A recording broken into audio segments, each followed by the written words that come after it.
Muy buenos días formalmente a todos. Es un placer estar aquí.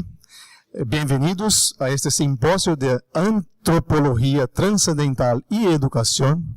Yo soy el profesor Ronnie Polizel de la Universidad, de la Facultad Invenio. Y es un honor para mí estar aquí con ustedes. Estamos muy contentos y entusiasmados por disfrutar estos intensos días de muchísimo aprendizaje. Antes de que más nada, voy a hablar acerca de nuestros patrocinadores. Entonces, con el auspicio de la Facultad Invenio, Universidad de Navarra, que nos disponibilizó el profesor Celeste, a Unítalo, que nos garantizó este espacio, con esta parcería, con esta cooperación, aquí nos traje este espacio para brindarnos este momento. A ISEP, el Instituto Superior de Educação Personalizada, y al Colegio Caminhos y Colinas. Bueno, voy a pasar la palabra al Roberto Ueda, director de la Universidad, de la Facultad Invenio, a quienes va a dar las primeras palabras de este evento. Profesor Roberto, por favor. Gracias, Ronnie. Buenos días. Agradezco mucho la presencia de vosotros. Voy a hablar en castellano porque hay personas, la mayoría de las personas que están asistiendo por internet hablan castellano. Para nosotros, como dice el profesor Ronnie, es una alegría muy grande recibir a los profesores Juan Fernando Celeste y Francisco Moya. Para nosotros, la antropología trascendental es fundamental para el desarrollo de la humanidad en los próximos siglos. Después de San Tomás de Aquino, Leonardo Polo ha dado un salto y pocas personas conocen esto. Estos profesores estudiaron bastante más lo que Polo ha dicho y van aquí a compartir con nosotros sus saberes. Durante el simposio, estos profesores son muy simpáticos y muy accesibles. Entonces, en los intervalos, las comidas, podéis hablar con ellos. Son muy divertidos y muy disponibles. Hoy por la tarde vamos a visitar el Colegio Camino y Colinas. Para quien quiera conocer una obra corporativa de Opus Dei que se llama SEAP Pedreira. Al término de las 5 vamos a salir para conocer las instalaciones, un poco con el colegio y la Facultad de Invenio que también funciona allí por la noche. Entonces deseo a todos vosotros que tengáis unos días muy agradables y que todos nosotros podemos aprender mucho con la gracia de Dios y pidiendo al Espíritu Santo que nos ilumine a todos y las personas que están asistiendo desde lejos también. Muchas gracias. A continuación, antes de todo, voy a les dar algunas informaciones más prácticas acerca de la organización para que sepan dónde están las cosas, cómo va a funcionar algunas partes principales, ¿ya? Entonces, se realiza la traducción simultáneamente con estos aparatitos que están ahí en sus mesas, ¿ya?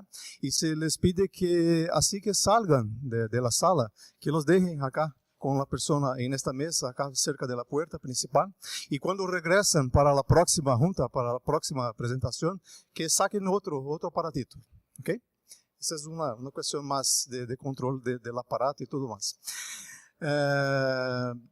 Las personas que nos siguen virtualmente, ahí ya no sé si ya están conectadas, ellas van a utilizar la plataforma Zoom y los links de acceso fueron enviados por correo electrónico y fueron registrados por ellos mismos durante su inscripción. Para acceder, quien nos va a acompañar en línea, dale clic al link. Informe la dirección de tu correo electrónico, tu nombre y tus apellidos. Caso necesiten soporte, procuren por Ana Leticia, que va a dar todo este tipo de información adicional. Hay también un grupo de WhatsApp, donde están las personas conectadas para que puedan saber detalles más técnicos y todas las cosas necesarias para ingresar al evento.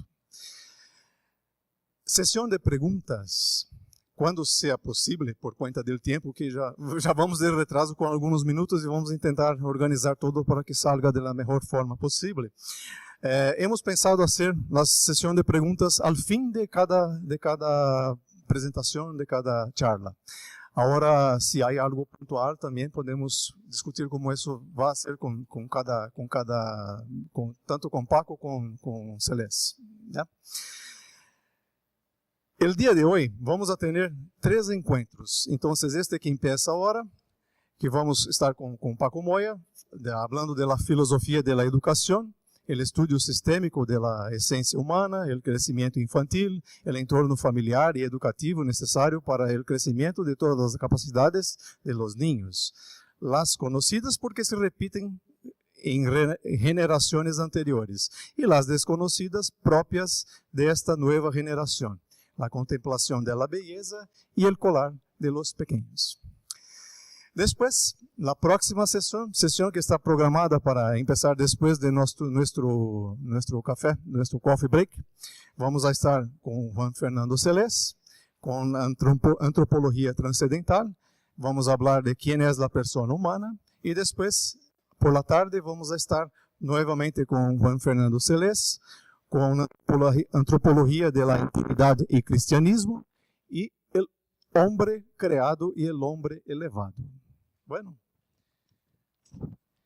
les presento ahora el profesor Francisco Moya García, médico radiólogo, trae la antropología transcendental en sus estudios basados en el pensamiento de San Tomás de Aquino y Leonardo Polo. Moya es sistematizador de la palingenesia, método que ha ayudado a miles de personas a encontrar el significado de sus vidas por medio del acceso a memoria profunda. Senhoras e senhores, com vocês, les dejo com Paco Moya. Obrigado, Ronnie. Muito obrigado, Roberto, por organizar este evento y que es un evento muy especial porque tenemos el privilegio de compartir aquí pizarra con el profesor Sellés. Yo en mis charlas intento explicar Apolo y digamos que hago eso, lo intento. Pero es que hoy tenemos la oportunidad de que su discípulo directo, su discípulo ortodoxo, hoy nos pueda, en esta reunión nos pueda explicar Apolo en profundidad. Para mí es un honor y también es una liberación, porque yo tampoco estoy muy seguro de que lo que yo diga de Apolo es cierto. Entonces, como ven, mi historia comienza cuando yo soy médico radiólogo. Durante 40 años he sido radiólogo y ahora los siguientes 40 años de mi vida los voy a dedicar a la palingenesia. Bueno, no creo que sean 40, no creo que llegue en un buen estado mental. Pero sí que hace 10 años, pues yo comencé con una aproximación a la persona diferente. Hasta entonces yo había intentado ver la profundidad de la persona con los rayos, con la radiología, con los rayos X, con la resonancia, con el PET, con la medicina nuclear. Quería ver lo que había dentro, pero siempre es biología, siempre es física. Y en el 2013 empiezo algo muy importante para mí, que es la aproximación antropológica, y es el ver qué es la persona. Entonces, enero de 2013 yo hago una sesión en Duermevela a una persona. Era una prueba que hacía, llevaba desde el 2008 dándole vueltas, investigando y recopilando información e intentando que otras personas hicieran esa sesión de la forma que yo quería que lo hicieran. Entonces, como no lo hacían,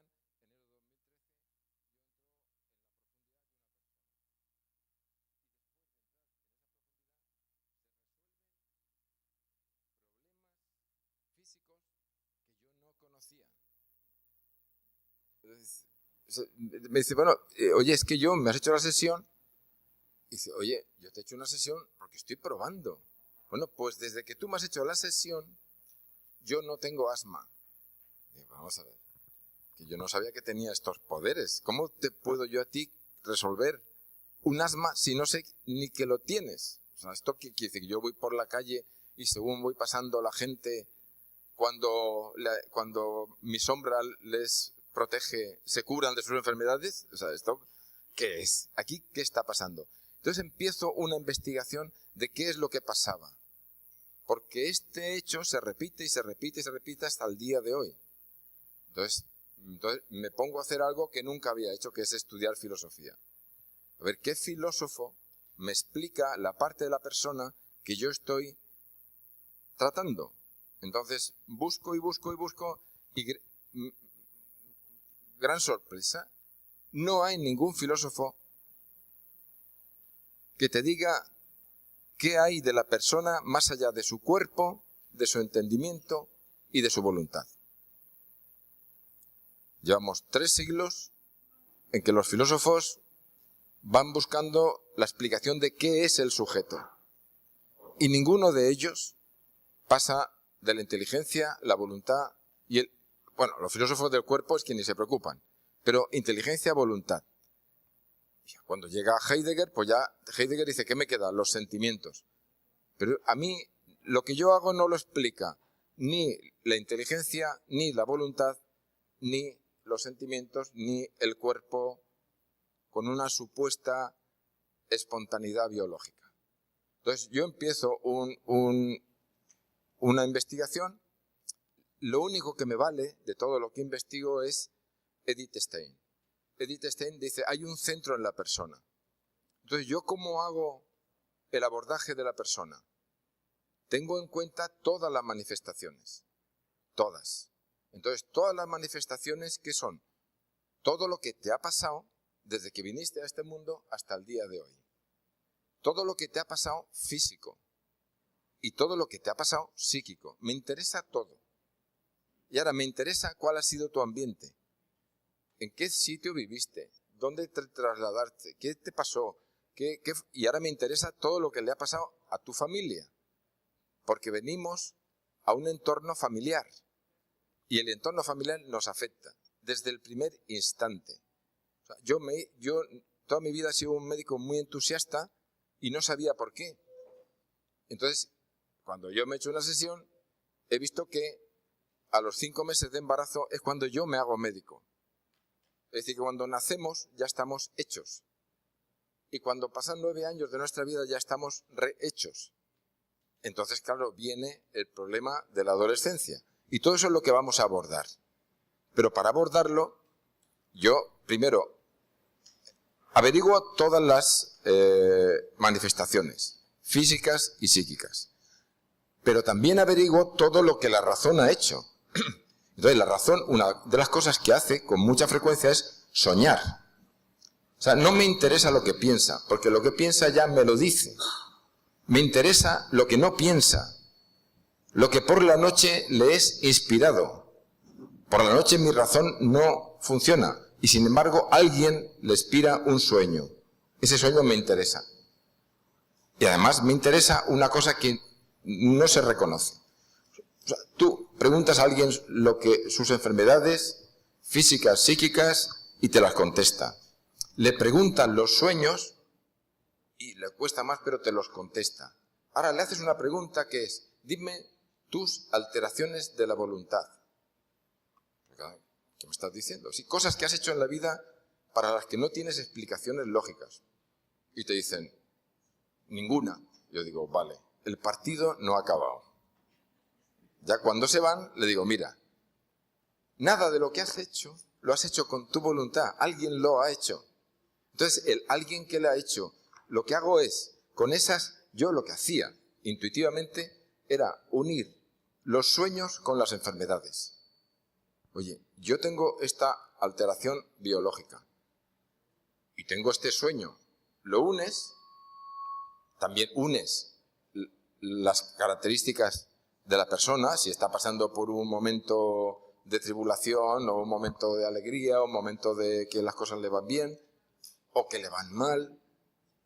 O sea, teniendo todo eso en cuenta, yo le hacía una pregunta a la persona y la persona se quedaba como muy impresionada, como diciendo, me acabas de decir algo en lo que no había caído. simplemente concentrando. La palabra es concentrando. Si tú vas concentrando información, al final llegas al punto de donde todo sale. Y entonces Edith Stein dice que hay un centro en la persona. ¡Pum! Aquello me sonó. Hay un centro en la persona. Claro. ¿Qué es lo que yo tocaba en aquel momento? El centro de la persona. Bueno, me vale.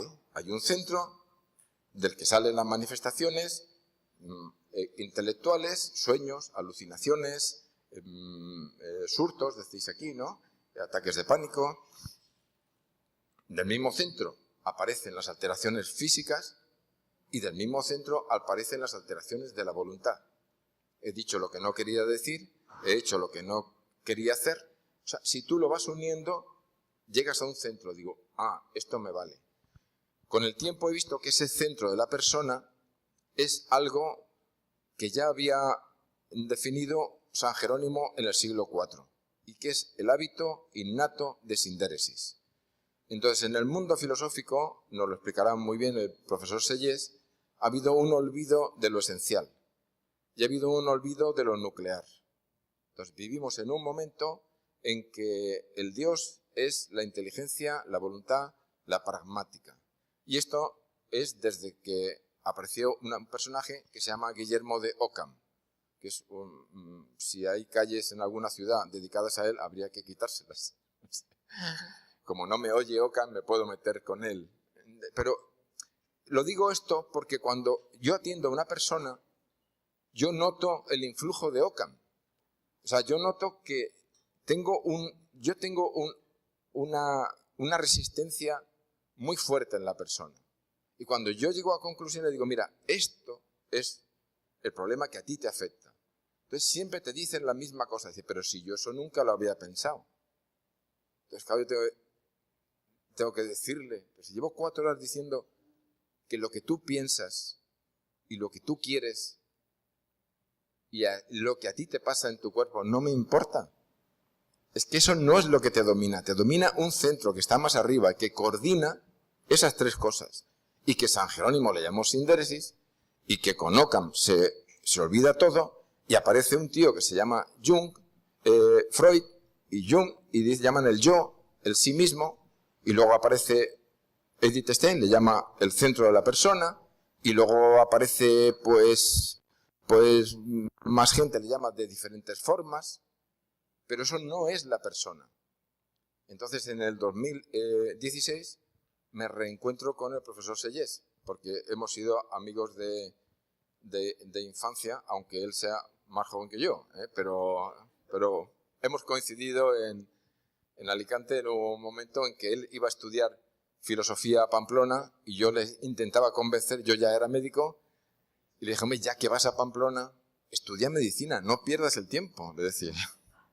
Entonces tengo que desagraviar aquí públicamente que yo le intenté convencer de que no fuera a Pamplona. Él fue a Pamplona, estudió filosofía y se encontró con Polo, que es como encontrarse con lo más prodigioso que puede haber, porque Polo es un genio para la humanidad. Y ahora él, en el 16, me reencuentro y me dice una palabra que es, lo que tú dices, lo que tú estás proclamando, eso es lo que dice Polo. Yo dije, bueno, yo llevo unos años que me están pasando unas cosas muy extraordinarias. Ahora que yo me iguale a Polo, yo a Polo lo tenía como alguien inaccesible, entonces se pasó un domingo entero, recuerdo un domingo entero, explicándome la antropología trascendental de Polo. Y yo cuando me lo explicó dije, esto es lo que yo toco, esto es lo que yo palpo en cada persona cuando le hago una sesión. Entonces a partir de entonces le dije a mi equipo, tenemos que estudiar a Polo. Y mi equipo se vio reducido en un 95%. Entonces me quedé como Gedeón, con los soldados que no se bajaban del caballo para beber el agua. Y fue una selección muy, muy potente. Pero, sin embargo, hemos construido un ejército de personas que entienden a Polo. Lo entienden perfectamente y lo entendemos existencialmente. O sea, Polo explica lo que es la persona. Y ahora mismo, sin Polo, no explicas nada de lo que le pasa a una persona. Entonces, yo he citado a Edith Stein. El profesor Sellés lo explicará mejor. ¿A quién más puedo citar? Puedo citar a Max Scheler, que también lo explicará mejor, al segundo Max Scheler, que para mí es importante porque del 1912 a 1922, Max Scheler escribe 4 libros, que si tú ves los 4 libros que él escribe, realmente yo a Max Scheler en esos 4 libros lo que le veo es como si me dijera, Paco Moya, hazme una sesión, necesito una sesión. O sea, yo los veo como muy autobiográficos. O sea, él dice, yo estoy mal. Entonces, él se hace una introspección muy potente y entonces dice, por supuesto dice una frase muy lapidaria para haberla dicho en el siglo XX, más allá de la psique está el espíritu. O sea, lo que tratamos en esta reunión es de explicar lo que es el espíritu. O sea, el espíritu no es algo etéreo, sino que es algo muy concreto. Que no sea material no quiere decir que no exista. Existe y se refleja en el cuerpo y no hay nada que pase en el cuerpo que no tenga su origen en el espíritu. Nada. Entonces, él dice, más allá de la psique está el espíritu. Y dice otra frase para mí también lapidaria. Y es cuando él dice que cuando un problema, una alteración, se encuentra en un estrato profundo de la persona, no puede solucionarlo desde un estrato superficial. Es decir, si yo tengo un problema en un momento en que he venido a este mundo, debo tener como mucho 1 semana o 2 semanas de vida. Mi madre no sabe todavía que estoy en este mundo. Ella no sabe que está embarazada de este bebé. Y yo, en ese momento, con mi hábito innato de sabiduría, que tiene un conocimiento por alcance directo, alcanzo el problema de mi padre, que está luchando por su adicción al ordenador. En ese momento, o sea, me impresiona tanto, es tan espectacular esa pelea de mi padre por dejar el ordenador, que yo la capto y la hago mía. Y ahora, a mí viene esa persona para decirme, yo tengo un problema, yo tengo una alteración de la voluntad. Y lo reconoce porque es que es para reconocerla. Yo llevo 7 trabajos, he trabajado en 7 sitios. En los 7 he triunfado. Y siempre hay un momento, cuando ya estoy estabilizado en mi trabajo, en que yo hago una barrabasada, hago una alteración que no tengo explicación, monto un lío de tal categoría que me expulsan de ese trabajo. Entonces empezamos el approach antropológico y llegamos hasta ese momento. O sea, ninguna otra aproximación hubiera podido solucionar ese problema. O sea, él tiene que llegar a revivir ese momento. Porque en ese momento él tiene un intelecto agente que es capaz de relacionarse con Dios, que lo acaba de hacer. Tiene un hábito innato de sabiduría que es capaz de alcanzar a todos los que están alrededor. Pero claro, alcanza más a los que están cerca. Y alcanza más y le afecta más lo que es más espectacular. Y la conducta bondadosa es menos espectacular que la conducta alterada. Si tienes un papá que es muy suave y que todo lo hace bien, te impacta menos que si tienes un papá que es alcohólico y maltratador y que la vajilla está todo el día volando por la casa. Eso altera más, impresiona más y afecta más. Entonces, ¿qué es lo que tenemos con un niño? Vamos a hablar de educación. Tenemos una persona, podríamos decir, muy frágil. Entonces, esta persona, las manifestaciones son las que he dicho, muy espectaculares. ¿Por qué tú, que has conseguido ese trabajo y eres tan bien considerado, haces esto y provocas que te echen? ¿Cómo lo haces? ¿Por qué lo haces? No hay explicación. Y no la habrá hasta que le llevo a revivir ese momento. Entonces, ¿yo qué hago en ese momento? En ese momento coloco todas sus capacidades primigenias junto a sus capacidades actuales. Porque él está absolutamente consciente. Tiene su inteligencia y su voluntad ahí consciente. Lo que pasa es que las tengo ahí controladas. Les digo, vosotras quedaros ahí, pero no actuéis. Solamente mirar, pero no actuar. Entonces, ¿cómo lo consigo? Pues ya lo veréis esta tarde como en vivo y en directo. Entonces, quedáis ahí y ahora vais vosotras, las capacidades posteriores, superficiales, vais a ser espectadoras de cómo ha sido vuestra vida. De qué te ha pasado. Y en ese momento él revive ese momento. Entonces, cuando revive ese momento, entonces él entiende todo. Y cuando una persona, con todas sus capacidades, entiende todo, pues entonces ya le es más fácil. No digo que sea automático. En el caso del asma, mi primer asma fue automático. Hay muchas veces que es automático. Y otras veces no. No hay dos personas que sean iguales. Y otras veces es imposible. Y otras veces es desesperante. Y otras veces necesitas una persona al lado que te apoye. Que no puedo ser yo, porque claro, yo soy muy importante, como habéis visto.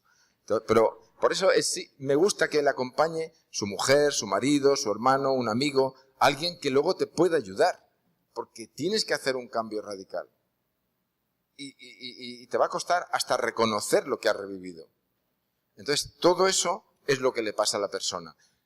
Ahora tenemos la facilidad de que hoy Juan Fernando Seller nos va a explicar esa parte profunda, cómo son, cómo se llaman, cómo funcionan, cómo están jerarquizadas, cómo están sistematizadas, cómo se relacionan, porque somos una unidad. Somos una unidad. Y entonces le voy a gastar aquí una broma a Juan Fernando, porque hay una pregunta que le hicieron a Leonardo Polo, y Leonardo Polo no supo contestar.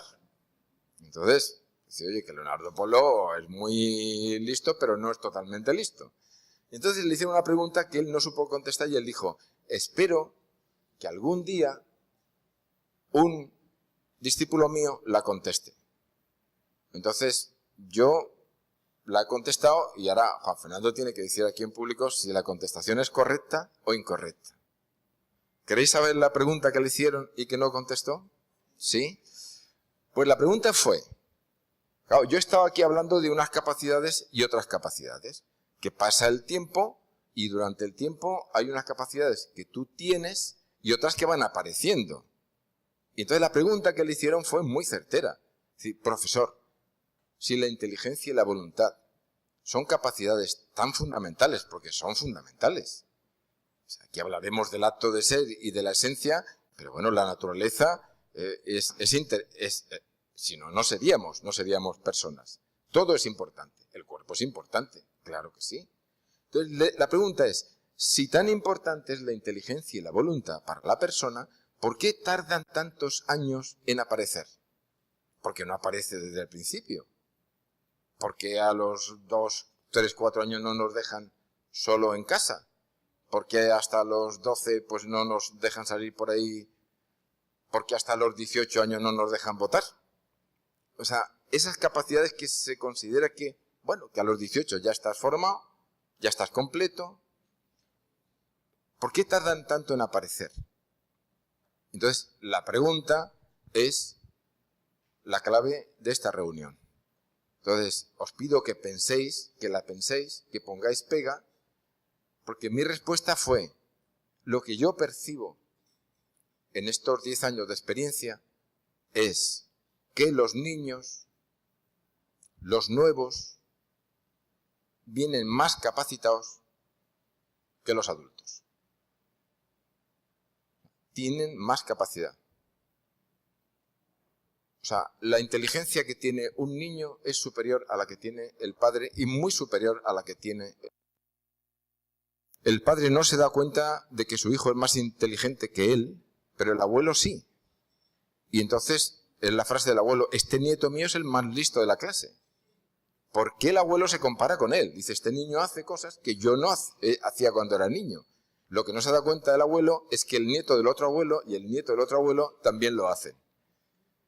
O sea, Dios va creando de generación en generación cada vez personas mejores. ¿Quién hace el progreso en la sociedad? Dios. ¿En qué son mejores los jóvenes que los ancianos? En la nueva tecnología. Luego no se la hemos enseñado nosotros. O sea, cualquier joven es mucho más experto en informática que cualquier anciano. No se lo hemos enseñado. ¿Quién se lo ha enseñado? ¿Qué capacidad nueva traen ellos para desarrollar esas habilidades técnicas? O sea, cuando nos enfrentemos con los niños, tenemos que... Primera premisa. Es una persona más inteligente que yo, con más capacidades, pero con menos experiencia, pero con más capacidades. Entonces, lo primero que tiene que hacer un profesor, un padre, y todos los que estamos rodeados de niños, que somos todos, es dirigirnos a él con respeto. O sea, no solo, que también, ¿no? Agacharse, ponerse su altura física, sino la altura moral. Por ejemplo, persona que hoy tiene ansiedad. Tú recoges toda la información con mucha paciencia, te haces tus hipótesis, haces una sesión en duerme vela, llegas a los estratos profundos de los que habló Max Scheler y averiguas algo. Siempre ese algo es asombroso. Siempre es una sorpresa. Nunca se repite. O sea, a esa profundidad de examen de la persona, no hay dos personas que sean iguales. Cualquier experto en personas, del método que sea, cuando aborda a una persona, si esa persona te dice, yo sé lo que a ti te pasa, huye. Porque yo soy yo, porque esa persona te está viendo con la experiencia de haber visto a muchas personas. Pero a mí nunca me ha visto. Yo soy único. Entonces, si tú quieres hacer de mí algo general, sí que puedes. Si quieres hacer algo superficial, sí que puedes. Biológicamente puedes, tampoco mucho, pero me puedes protocolizar. Psicológicamente me puedes protocolizar. Pero en profundidad, en mi núcleo personal, ahí no hay otro que sea como yo. Ni siquiera mi hermano gemelo es como yo, ni mi hermana gemela. Dios no se repite. Dios, cuando cuenta a las personas, nunca pasa de uno. Entonces, el abordaje de la persona tiene que ser antropológico y único. Y esto que voy a decir es lo que más me cuesta transmitir. O sea, cuando tú tienes todo el conocimiento de la persona, tienes todas las hipótesis, todas son redondas, tienes que hacer un clic y decir, no sé lo que te pasa. No sé lo que te pasa. Voy a sorprenderme contigo. Entonces, una sesión en duerme vela es como un baile existencial en que los dos se van a asombrar de algo. Para mí el momento más espectacular es cuando acaba la sesión, digo, abre los ojos. Entonces, los ojos son como diciendo, no sabía que esto me había afectado tanto. No sabía que me había pasado esto. No sabía que este era mi problema.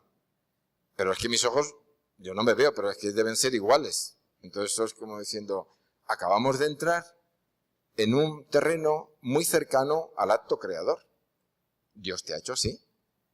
Y como eres así, te ha afectado esto y esto y esto, que a mí no me hubiera afectado. Entonces, ¿cuál es la aproximación que necesaria para atender a un niño? Educación de niños, de jóvenes.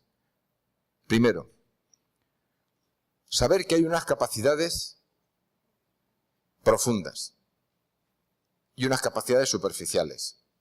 O sea, somos como un coche, como un carro. Un carro tiene una carrocería y tiene un motor.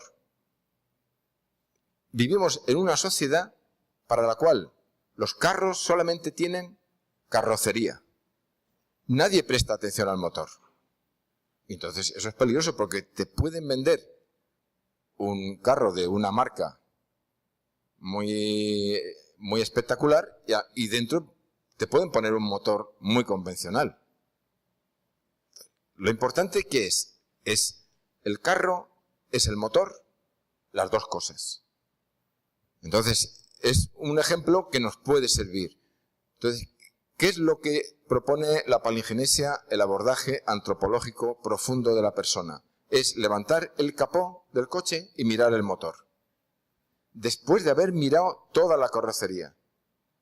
Porque yo llevé una vez el coche a un mecánico y me dijo, oiga, usted suele ir en el coche solo, ¿verdad? Me estaba cambiando una rueda. Digo, sí, ¿cómo lo sabe? Por la rueda, él sabía que yo iba en el coche solo. Es decir, es importante la carrocería, es importante las manifestaciones externas, pero con eso no se acaba. Hay que abrir el capó y mirar qué es lo que hay dentro. Entonces nosotros, los adultos, ¿qué somos? Mucha carrocería. Y los niños, ¿qué son? Mucho motor. Es un motor con mucha cilindrada. Y la carrocería todavía no les ha parecido.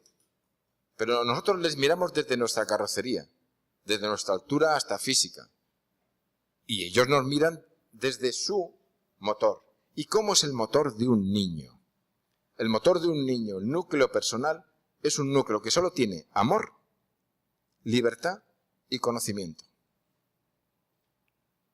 Para la práctica, son globos de amor. Entonces, ¿qué es lo que no soporta un niño? ¿Qué es lo que le altera a un niño? ¿Qué es lo que le afecta a un niño? La falta de armonía. Si en el entorno en el que cae no hay armonía, el niño está alterado. Esta prueba la he hecho en muchos colegios y luego también en particulares. Nunca he atendido a un niño que tenga ningún problema. Él está bien hecho, él salió bien hecho de la fábrica. Dios tiene 0 defectos en su proceso de fabricación, 0 defectos. Y ahora, ese niño en un momento determinado se alteró por una adicción de su padre o se alteró por un pensamiento de su padre que le mira y le dice, este niño, no sé si este niño va a hacer algo en la vida.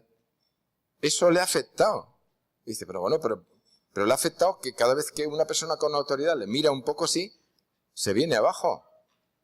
Pero es que y luego lo que se repite, es decir, este niño no va a hacer nada en la vida. ¿Por qué? Porque es hiperactivo. Vale, ¿y por qué es hiperactivo? Porque está preocupado por ti. O sea, ¿cuántos padres vienen con el niño? Mire, es que este niño es un problema. Y yo de entrada, yo ya sé, el problema no es el niño, el problema eres tú, o tu mujer, o tus padres, o los abuelos, o los hermanos. Vamos a ver quién es el problema, pero él no es el problema. Entonces, con los datos que tengo, ya empiezo a decir. Luego llego a la sesión y nunca acierto. Gracias a Dios, nunca acierto. Siempre hay sorpresas en la sesión. Pero siempre es una persona de la carrocería la que afecta a ese motor. Entonces, me interesaba mucho las manifestaciones. Por un lado me interesa el motor, pero por otro lado me interesan las manifestaciones. Entonces, las manifestaciones, yo tenía que encontrar una palabra que las incluyera a todas.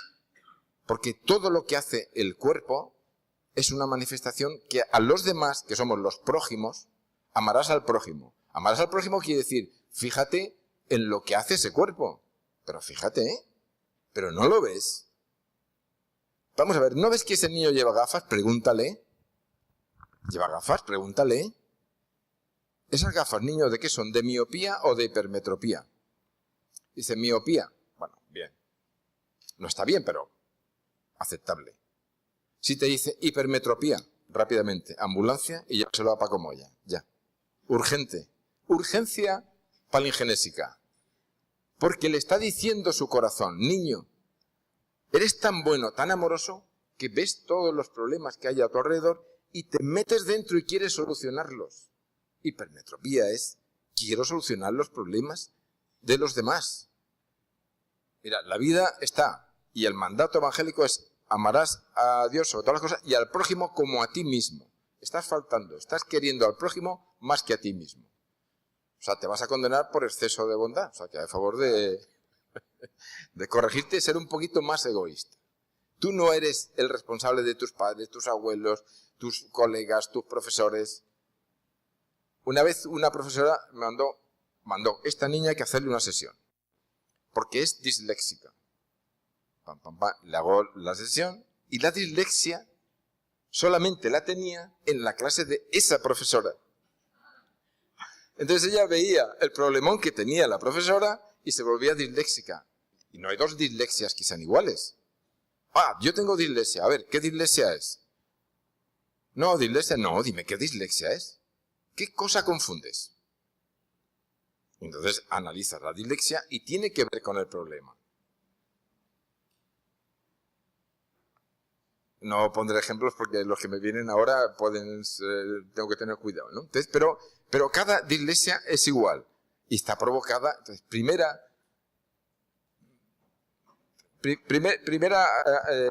afirmación: los niños vienen bien hechos. Los niños vienen como unos globos de amor. Los niños vienen desprotegidos. Los niños les afecta, pero hacen un gesto que explica lo que les ha afectado. Gesto. La palabra clave es gesto. O sea, somos un espíritu que no se ve, que está intususcepcionando, la palabra es de Jus, un cuerpo. Por ejemplo, nuestros ángeles están aquí, pero no sabemos si están atendiéndonos de verdad o están de vacaciones. No lo sabemos. No hay forma de saberlo. Si están atentos a nosotros o no. Yo no puedo saber, oye, tu ángel está un poco despistado. No sé, no sabemos. A lo mejor están muy atentos, a lo mejor no. Ahora, las personas que estamos aquí, sí, yo lo veo. No se me ha dormido nadie. No sé si online se habrá dormido alguien, pero no, yo lo veo. Entonces, yo estoy viendo, ¿qué es lo que veo? Gestos. Gestos. O sea, ¿por qué una persona que llora no es enfermedad? Y una persona que llora por un ojo, sí, hay que llevarlo al médico. ¿Por qué? Tan gesto es llorar por los dos ojos como llorar por uno. Entonces, el gesto es tener en cuenta todo, porque cuando preguntamos, claro, te hemos preguntado, oye, ¿qué enfermedades has tenido? Porque existe en nuestra cultura, pues eso, de que te pasan cosas que son enfermedades, pero te pasan cosas que no son enfermedades y que te dan mucha información. Dime qué gestos has tenido, gestos de tu cuerpo. Por supuesto, los tic. Ah, no es que tiene Tourette. No hay dos Tourette que sean iguales. Explícame. Entonces, a un niño, dije, a ver, dime cuántos gestos tiene. Y recolectamos 21 tic. Vale. Entonces, hay una prueba que me ayuda mucho a veces, que es que se proyecten en unos muñecos. Y le dije, pon el tic de tal. Pon, mi padre. El tic de no sé qué. Pone, mi madre. El tic de no sé qué. Pin, pin. Mis hermanos, mis abuelas. El novio de mi prima, tal. Los 21 personas que él conocía le afectaban y él demostraba esa afectación por un gesto. Gestos. Todo lo que hace el cuerpo son gestos. Y entonces encontramos a un filósofo que es el antropólogo del gesto. ¿Cómo no? Muy desconocido. Igual que Polo, muy desconocido. Marcel Jus, es Jousse. Marcel Jus, el antropólogo del gesto, nos explica. Él no sabe en profundidad explicar cómo es el motor, pero sí que es un experto en carrocerías. Entonces, lo hemos estudiado a fondo. Y entonces, ¿qué ha pasado? Que él estudia el gesto, él nace en un valle que todos son analfabetos, pero entonces dice, pero mi madre y mi abuela cada día, que son analfabetas, me relataban un pasaje del Evangelio de memoria, porque ya eran analfabetas. Se hace artillero, entonces él estudia los gestos de los indios, americanos del norte y del sur, y luego se hace jesuita y estudia el arameo. Entonces él dice, cuando yo veo el arameo, cuando yo lo leo, yo sé qué gesto hizo Jesús cuando dijo esto. Total, que nosotros leyendo el gesto, al final acabamos leyendo cosas de arameo. Entonces él explica cómo el Evangelio está estructurado con un ritmo, con una bilateralidad. Bilateralidad porque uno cuando va trabajando, va llevando a alguien, va de derecha a izquierda. Y cuando va labrando, pues el buey también va de derecha a izquierda. Entonces, esa comunicación con la tierra que tiene el Evangelio, con la creación, pues entonces se demuestra hasta en cómo está estructurado el Evangelio. Porque cuando les manda Jesús a los discípulos, le dice, esto es para todos.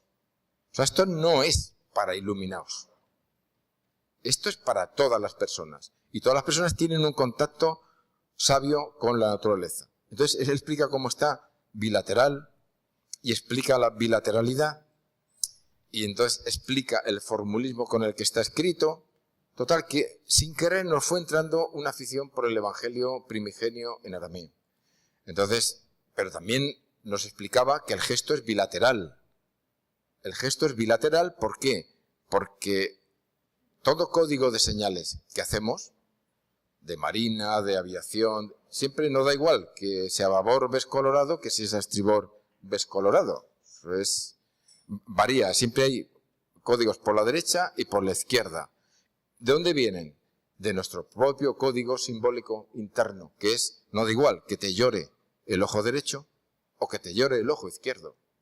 No da igual que tengas un cáncer en el riñón derecho o que lo tengas en el izquierdo. No da igual. No da igual. Biológicamente sí, pero es que no somos biología. Somos un espíritu encarnado en un cuerpo. Y ese espíritu es inmaterial y se tiene que manifestar. Y se manifiesta simbólicamente. Simbólicamente. El simbolismo lo llevó a otro filósofo ortodoxo que se llama Pavel Florensky. Pavel Florensky es una persona muy buena en matemáticas, muy bueno en física, pero muy bueno.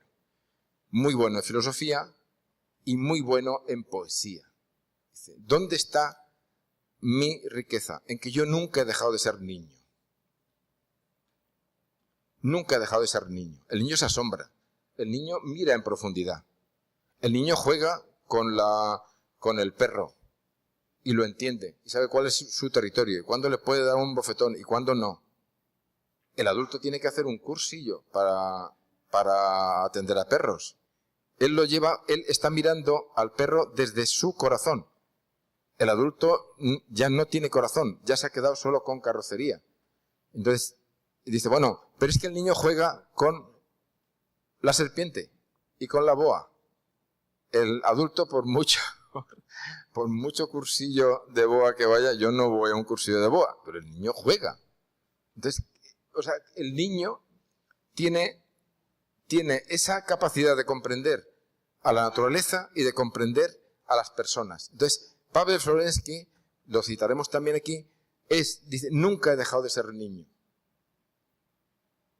¿Cuál es la obligación que tiene el educador y el padre? Recuperar su niñez. O sea, ser completo.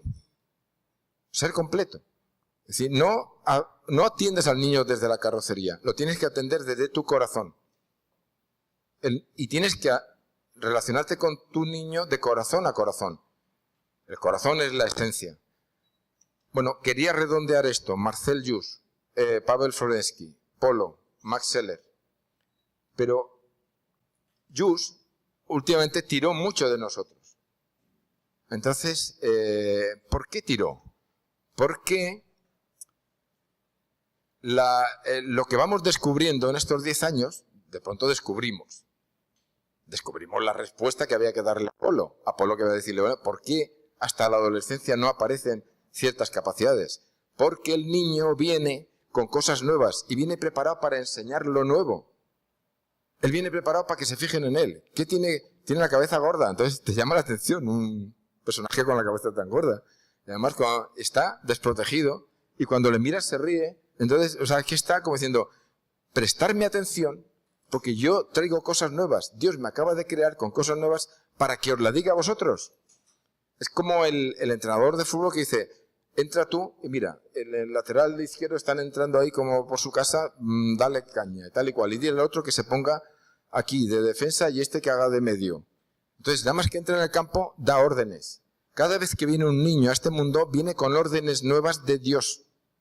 ¿Qué órdenes?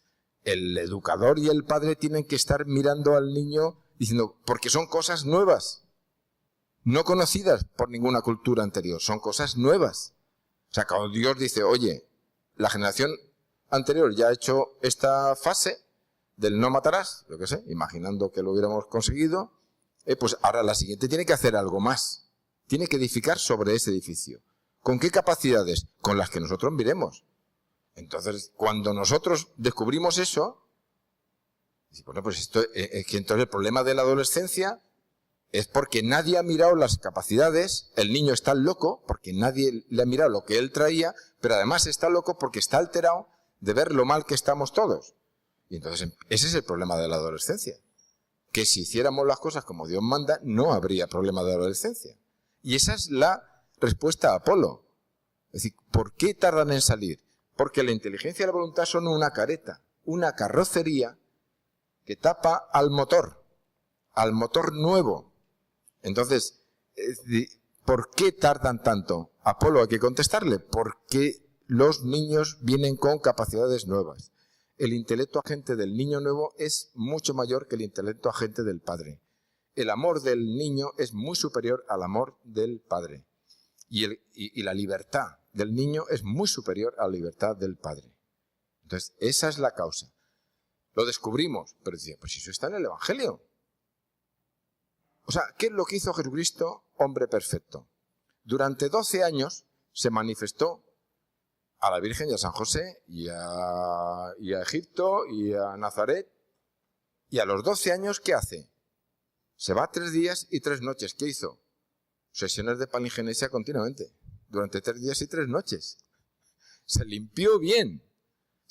Y entonces dice, ahora empiezo yo, ya se acabó la careta, ahora empiezo yo a manifestarme. Hasta ahora me he mostrado para que veáis lo que soy. Y ahora yo me voy a empezar a manifestar. ¿Y quién se dio cuenta? ¿Quién se dio cuenta de eso? La Virgen, que guardaba en su corazón. La Virgen se dio cuenta. Dice, hasta ahora yo te he dado a ti catequesis, pero ahora tú, que eres Dios, me vas a enseñar a mí durante 18 años. Entonces dice, oye, todo lo que vamos descubriendo está en el Evangelio. Y tenemos aquí a Jus que habla del Evangelio primigenio. En el Evangelio normal yo me entero de poco. Pero en arameo, entonces dije al equipo, ya que dominamos Apolo, tenemos que estudiar arameo. Y del 5% que me quedaba, me quedan 2 personas, me queda ahí, Naneca, Mapi y pocos más. Pero, ¿qué ha pasado?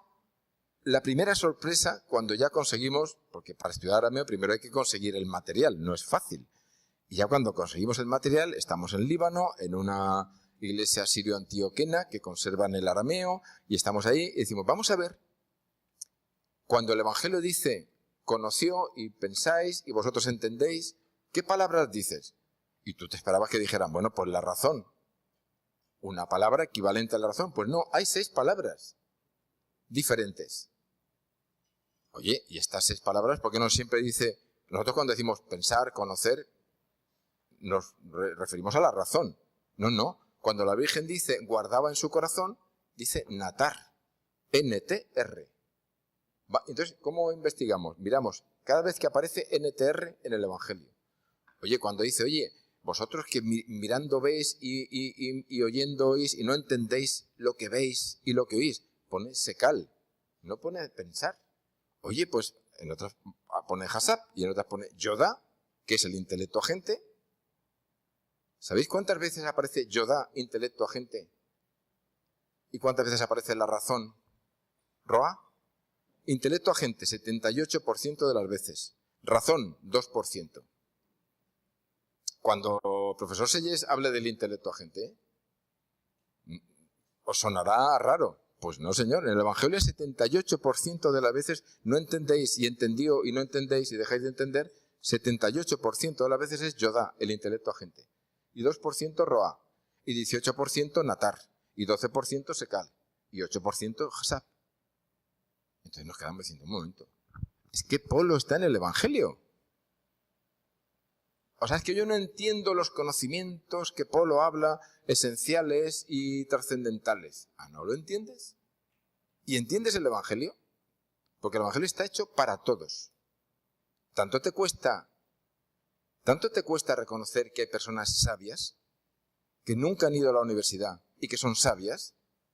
¿Tanto te cuesta reconocer que hay personas que han ido a la universidad que son muy listas y no son sabias? ¿Eso cuesta reconocerla? ¿Cómo se llama eso? Se llama natar. Y la Virgen guardaba en su corazón. ¿Guardaba qué? Hábito innato de sabiduría. Era sabia. Entonces, un momento. Sí. A la primera de cambio hemos encontrado a Apolo aquí dentro del Evangelio, vamos a buscar si hay más. Entonces, ¿cuál es el mejor libro de antropología escrito en toda la humanidad? El Evangelio. En arameo. Porque cuando lo traduces al latín, ¿quién es la cultura latina? ¿Quiénes son los romanos? Unos tíos que hacen puentes y autopistas de piedra pero autopistas. ¿Cómo la hacen? Pues prueba y error. Hacen un puente, se les cae, pues venga, más esclavos y otra vez. Prueba y error. ¿Cómo se han hecho las catedrales? Prueba y error. Se les caían y al final queda la que queda. Claro, una cultura de ingenieros, ¿cómo se va a poner a traducir una sabiduría ancestral, mesopotámica y egipcia? Las dos culturas que son las que empezaron a escribir, cuando aquí en Occidente les tirábamos piedras a los bisontes, ellos escribían el sumerio y el acadio en cuneiforme y los egipcios en jeroglíficos, y el pueblo judío unas veces está en Babilonia y otras veces está en Egipto. Bueno, que se van de Egipto, que luego los cogen y tal, lo van apresando en un sitio y en otro. Y el profeta les dice, no, ir allí y aprender de ellos. Y la segunda revelación, pues es una estructura de un alfabeto cuadrático, griego, arameo. Y Jesús habla en arameo. ¿Por qué? Porque es un lenguaje de tercer nivel. Es un lenguaje que te puede llevar al símbolo. Entonces, lo que hemos visto con el Evangelio, que ahora estamos yendo mucho a Irak, a Caldea, que es donde quedan los primitivos cristianos. Es una cultura de memoria. Todos se sabían de memoria el Evangelio. Los niños judíos se saben 8.000 versículos de la Torá de memoria. Los niños árabes se saben 8.000 versículos del Corán de memoria. Y los niños cristianos están atontados. Entonces hay que recuperar el Evangelio porque está hecho para la memoria. Cuando uno dice, yo me sé esto de memoria, dice, yo me lo sé de corazón. Es que el Evangelio te tiene que llegar al corazón. Y el corazón es el que tiene que hacer el gesto. Vale. Pues entonces hemos visto que esa estructura mesopotámica del Evangelio es en tablillas que están relacionadas entre ellas. El Evangelio de Juan es una red que la puedes leer en horizontal, pero la puedes leer en vertical. La puedes leer plegándola así o plegándola así. Es una red para cazar hombres, para pescar hombres. Entonces todo eso empieza por unos collares. Todo el Evangelio está estructurado en 17 collares. El collar de la pasión, el collar de la resurrección, el collar de la transfiguración, el collar de los milagros, el collar de las parábolas, el collar de las controversias y un collar que es el que me gustaría comentar aquí. Y no lo iba a citar, pero veo vuestras caras y entonces sí, que es el collar de los pequeños. ¿Dónde está la clave de la educación?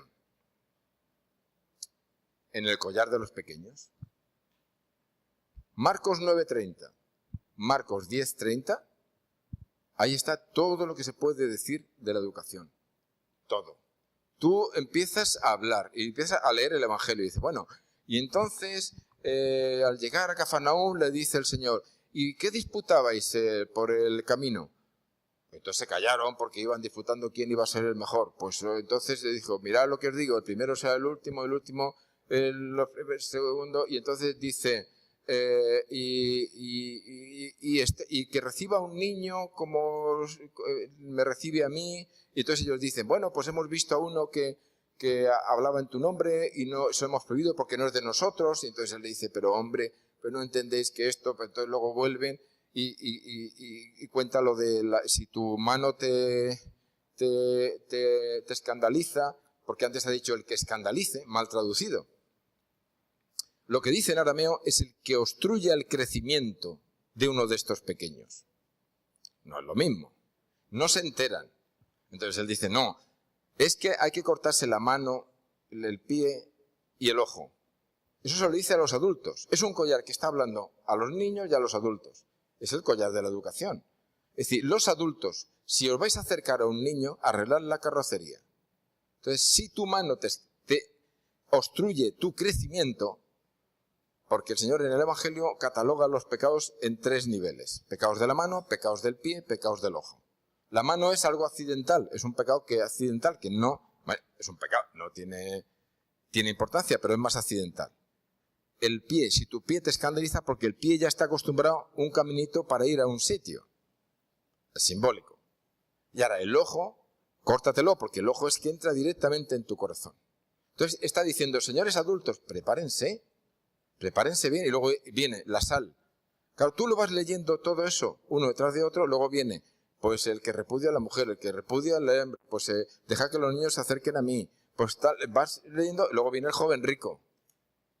Pero claro, luego viene lo de que nosotros lo hemos dejado todo, que vamos a recibir. Y luego y tú dices, bueno, pues yo estoy acostumbrado a leerlo, pues bien, oye, pues nosotros que hemos dejado todo, ¿qué nos vas a dar? El 100 por 1, la vida eterna, vale. Lo vas leyendo versículo a versículo, perla a perla, pero ahora cuando lo lees entero y conectado, dices, esta es la clave. ¿Cómo vamos de tiempo? Yo no sé cómo vamos de tiempo.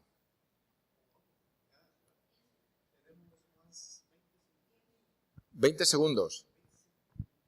20 minutos.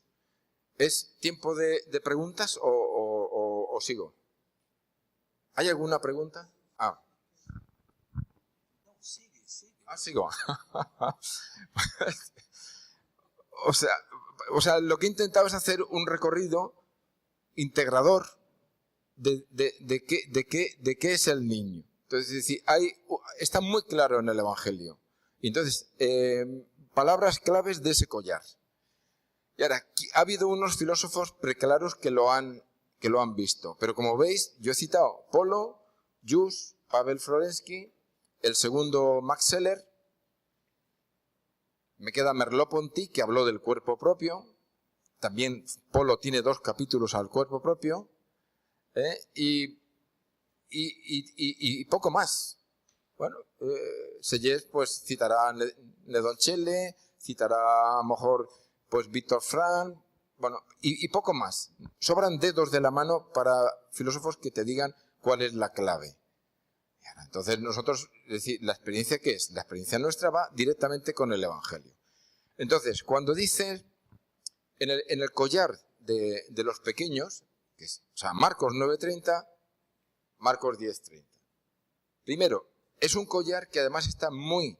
Collar, en Oriente, un collar no es un objeto de decoración, sino un collar es... La biblioteca la llevaban en el cuello, porque no había fotocopiadoras, no había ordenadores, entonces la llevaban en el cuello, la llevaban en la cabeza, pero para recordarla, para citarla de memoria, para proclamarla, pues se servían de una regla mnemotécnica. Entonces tú ahora vas por Oriente y entonces ves a todos los árabes que van pasando un collar, pero se han quedado sin contenido. O sea, en el siglo VII viene el Islam, todos los cristianos orientales antes del Islam iban con un collar, siempre contemplando el Evangelio, haciendo contemplativos, dándole vueltas a esos collares que están conectados. Viene el Islam, prohíbe el culto católico y ya ellos siguen con el collar, pero ya no saben para qué. Los cristianos también les prohíben el culto y no saben qué. Y los cristianos occidentales, como nunca hemos tenido este concepto, esta transmisión oral del Evangelio, estamos ahí perdidos. Entonces viene Juan Pablo II y dice, señores, respiren por el pulmón de Oriente. Aparte de respirar por el pulmón de Occidente, respiren por el pulmón de Oriente.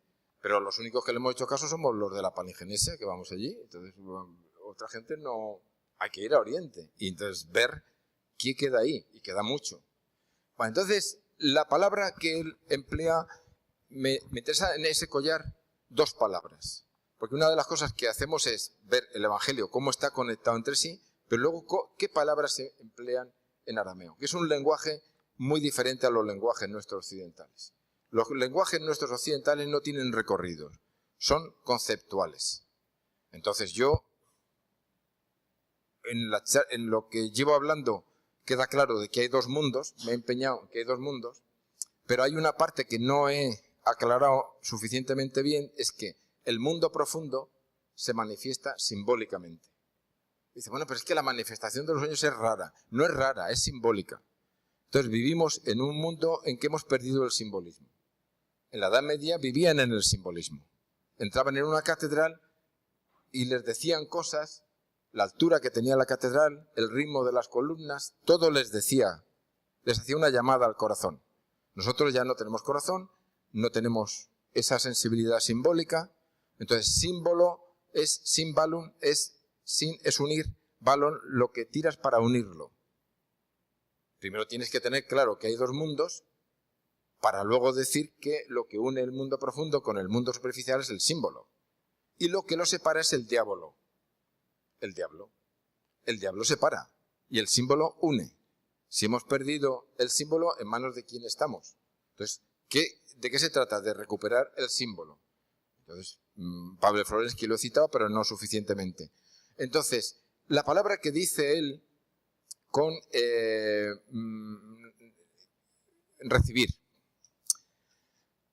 Tú te coges recibir y es una palabra aramea que en arameo las palabras tienen 3 consonantes. Son trilíteras. Y esas trilíteras hacen llamadas a otras trilíteras. Entonces, la trilítera de recibir es QBL. QBL. Una Q, una B y una L. Se escribe al revés.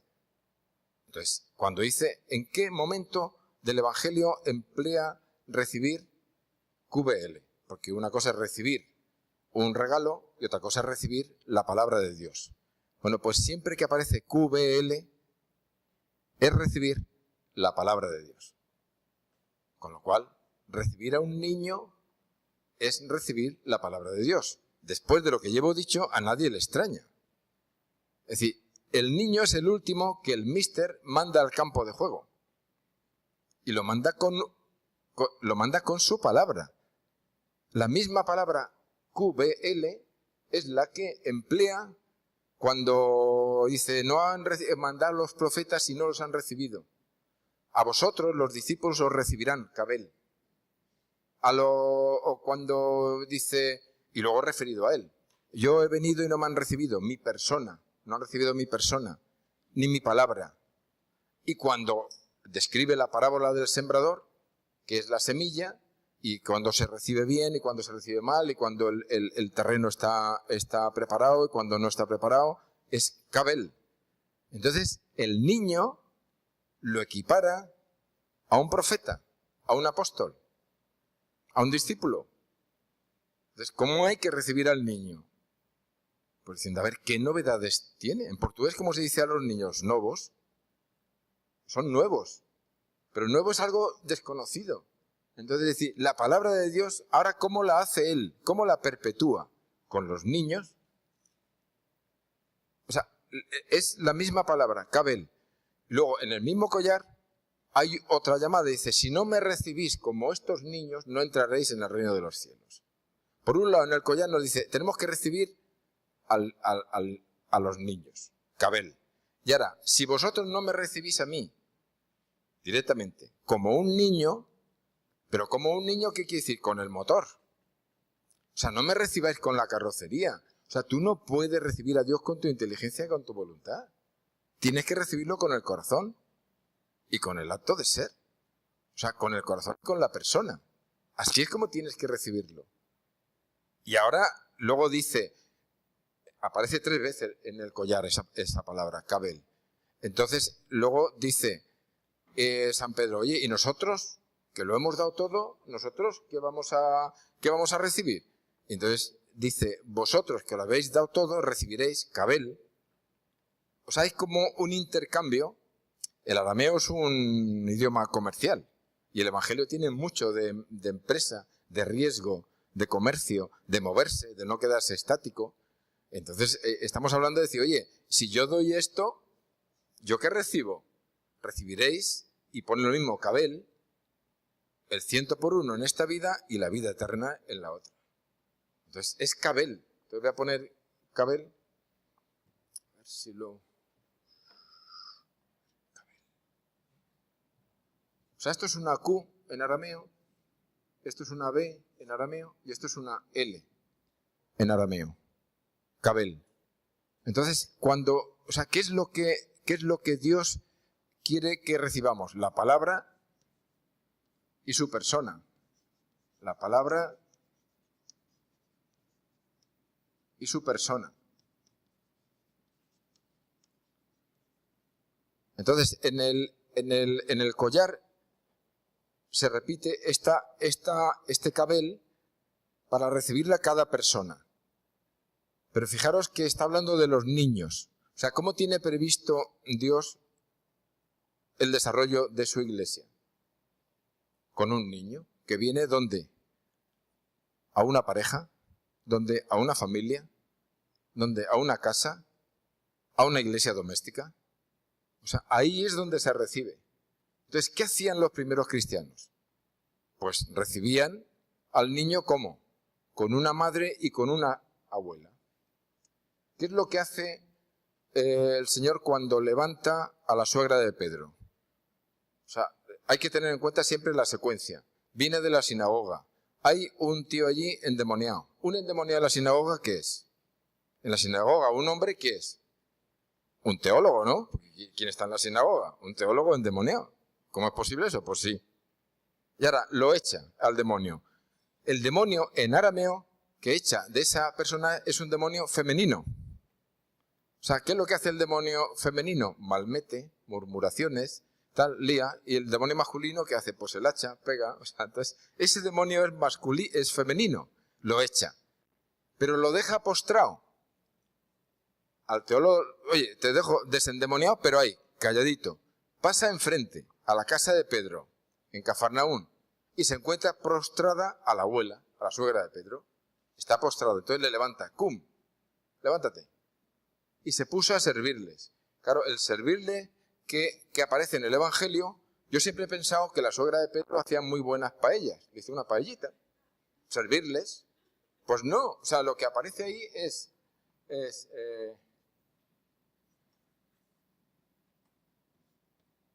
esto es una Q, esto es una B y esto es una L.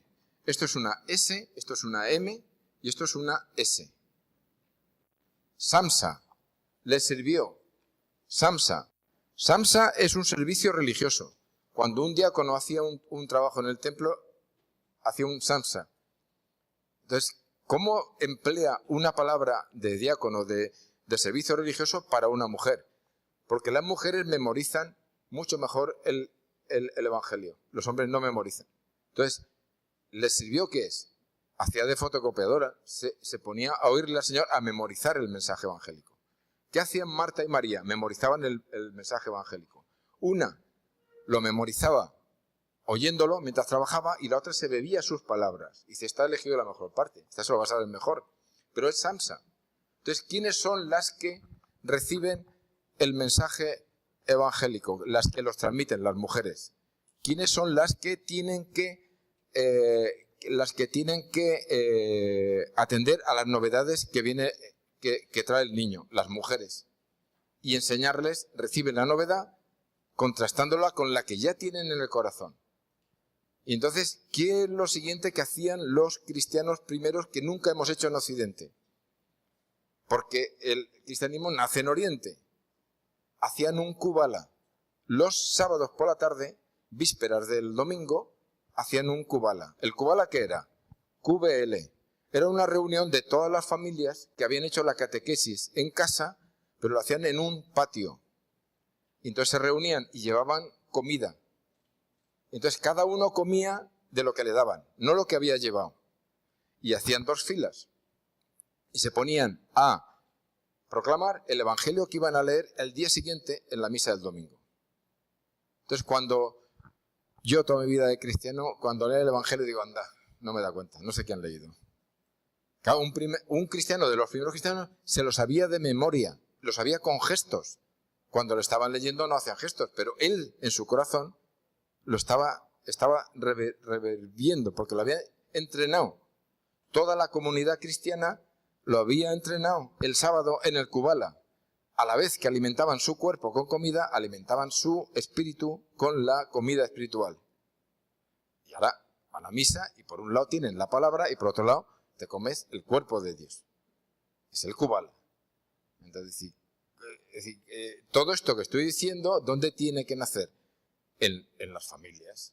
Entonces, cuando te traen a un colegio, a un niño, pues que es hiperactivo, que tiene déficit de atención, dice, bueno, señores padres, vengan ustedes aquí, vamos a empezar a arreglar esto, porque entonces es muy fácil. Recientemente he atendido a un niño que tenía este problema de mucha preocupación por los demás. por supuesto hipermétrope, tal, y muy nervioso, hiperactivo. Entonces le pongo los muñecos, pone todos los muñecos ahí, y él se pone como un muñequito muy ágil corriendo alrededor. Digo, o sea que tú eres el que cuidas de todo. Y dice, anda, es verdad. Claro, entonces por eso yo me despierto por la noche y están todos dormidos y yo no me puedo dormir. Digo, estás de vigilante de todos, día y noche. Sí, y estamos en una reunión y yo estoy a ver qué le pasa a este, qué le pasa al otro. Digo, pero tú no eres el padre de nadie. Es verdad, dice él. 10 años. Es verdad, yo no soy el padre de nadie. Pero tú, y además no le va a pasar nada, tienes su ángel custodio, y si pasa, tú cuando seas padre, pues ya cuida de tus niños, pero eso ya dentro de 15 o 20 años. Es verdad, es verdad, es verdad. Así como el niño como diciendo, ahora entiendo. Tardó medio segundo en cambiar. Eso, con una persona de 60 años es sudar y sudar y sudar y para nada. Entonces, ¿por qué no al mínimo gesto que hace un niño, la madre, el padre, lo miran, resuelven, y si no pueden con el colegio, acaban de arreglarlo con el departamento de orientación? ¿Orientación a qué? Departamento de orientación, ¿a dónde estamos orientados? O sea, departamento de orientación. Departamento de orientación tiene que decir, niño con problemas, vamos a ver. Lo que hago yo, viene un niño, el último que he tenido. Digo, veniros los dos, el matrimonio y el niño. Entonces viene el niño con un problemón. Entonces, claro, solución que le han dado, pues es discapacidad. Digo, veniros con el niño, vamos a ver qué partido le sacamos. Pum, pum, pum, empieza y digo, mira, le digo a la madre, tienes todos los papeles tú. O sea, que te vas a quedar tú. Porque el niño te está copiando a ti y te quedas tú. Pero cuando estamos avanzando, el padre dice, no, me quedo yo. Porque según estoy viendo, es claro cómo el niño está repitiendo algo que yo hice de pequeño. Porque él se está portando conmigo como yo me porté con mi padre, porque tal, pero además es que lo está aumentando, tal. Y entonces, eso es. Ese es un padre y una madre y un niño y un colegio. Y lo demás es tonterías. O sea, un niño con un problema es un niño con un gesto, que hace el gesto para gente inteligente, para gente sabia, para gente que le considera superior. Entonces, ese es el abordaje que tiene que ser. O sea, eso es lo que hoy por hoy nada más que se hace en Curitiba. He intentado en España hacerlo, en un montón de sitios, no es posible. Curitiba, perfecto. O sea, los profesores lo han entendido. Las profesoras lo han entendido. Los padres no han entendido. Echen a los padres. O sea, qué sencillo decir, ¿usted tiene interés en su hijo? Bueno, aquí vamos a estudiarle a fondo. Pero tenga usted en cuenta que el niño que usted trae está perfectamente hecho. Porque luego siempre viene, no, es que este niño es así, porque la familia de mi mujer son todos así, están todos alterados, y eso es genético de mi mujer. Y la mujer dice, no, eso es genético de mi marido. No, es genético. No estamos hablando de genes. El gen lo mueve el espíritu. Entonces, ¿qué gesto está haciendo? ¿Qué gesto simbólico está haciendo? Se estudia, se mira, se resuelve, pero todo en la familia. Entonces, hay que recibir. Kubala es recibir la palabra de Dios. Pero lo mismo es para decir, el que no reciba a este niño, el que no reciba a este niño, el que reciba a este niño, él dice, el que reciba a este niño me recibe a mí. Y si me recibe a mí, recibe a Dios Padre. Pero luego dice otra palabra que no la he puesto aquí, que es kaslin. La palabra que el que escandalice a uno de estos niños. Yo pensaba que era pues el que abuse de un niño. No, escandalizar es kaslin. Es una Q, una S y una L. Es una Q de C, una S y una L.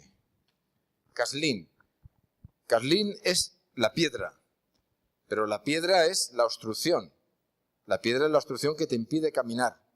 O sea, es el que obstaculice el crecimiento de uno de estos niños, porque hay otro factor de la educación y de la familia y de la empresa que tienen como fin que la persona crezca. La persona tiene que crecer durante toda su vida. Entonces, primero crece en la familia, luego crece en la educación y luego crece en la empresa. O sea, una empresa que se preste tiene que decir, oye, a final del año, ¿cuánto hemos ganado? No. ¿cuánto han crecido las personas que han trabajado en esta empresa? Crecer. En educación es lo mismo. Y en familia es lo mismo. La persona viene con un núcleo, como una semilla, ahí lo tiene todo, pero tiene que crecer. Y tiene que crecer y dar fruto. Y ya se va. Pero tiene que crecer. Y en el otro mundo sigue creciendo. La clave es crecer. Entonces, si tú pones obstáculos, entonces es cuando estás haciendo algo muy grave. Y a continuación de decir obstáculos, ¿qué dice? Si tu mano te escandaliza, córtala. Si tu pie te escandaliza, córtalo. Si tu ojo te escandaliza, córtalo. Está diciendo, señores padres, si quieren tener un hijo, prepárense. Prepárense a conciencia. Porque el niño no es un niño, es un espía. O sea, el niño, antes de que te enteres tú que está ahí, él ya te tiene copiado a toda la familia, sabe quién es quién, cómo es, de qué va, o sea, sabe lo que piensa.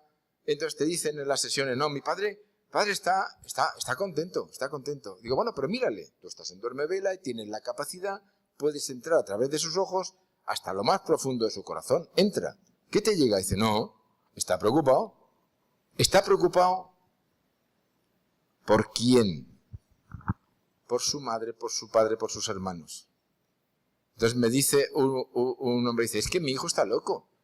Porque es que estábamos en el parque, yo estaba con los dos, y de pronto el mayor le da un puñetazo al pequeño. Entonces analizo la historia en profundidad y el niño se está dando cuenta de que el padre pues está con los niños en el parque, pues que la madre le ha dicho, llévate a los niños al parque. Pero él está pensando en su madre en otra ciudad. Entonces lo que se le ocurre es simbólico, todo lo que hace el niño es simbólico. Para llamar la atención del padre y que deje de pensar en la abuelita, pum, le da, claro, no es adecuado, pero ¿qué se le va a pedir a un niño? ¿Qué se le va a pedir? Entonces, dejo para la siguiente la clave del collar que está en el centro, que es si el hombre repudia a la mujer y si la mujer repudia al hombre. O sea, ¿cuál es el plan de Dios? ¿Cómo empieza todo? Empieza por una pareja, que tiene que ser una sola carne.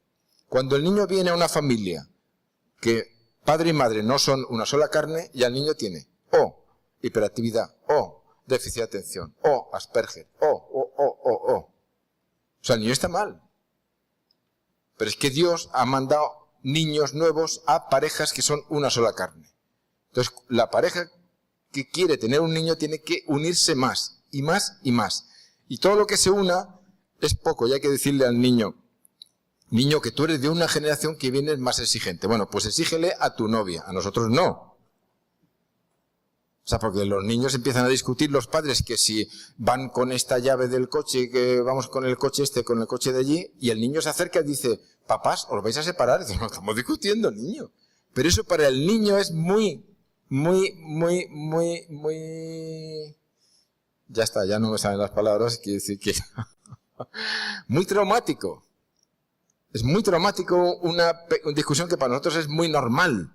El niño viene con otras, entonces hay que hablarle al niño, al intelecto agente, y explicarle todo lo que pasa, y que son cosas de esta generación, que él no se tiene que alterar, pero la pareja tiene que estar unida. Entonces, ¿cuál es el 100% de los problemas que encuentro en los niños?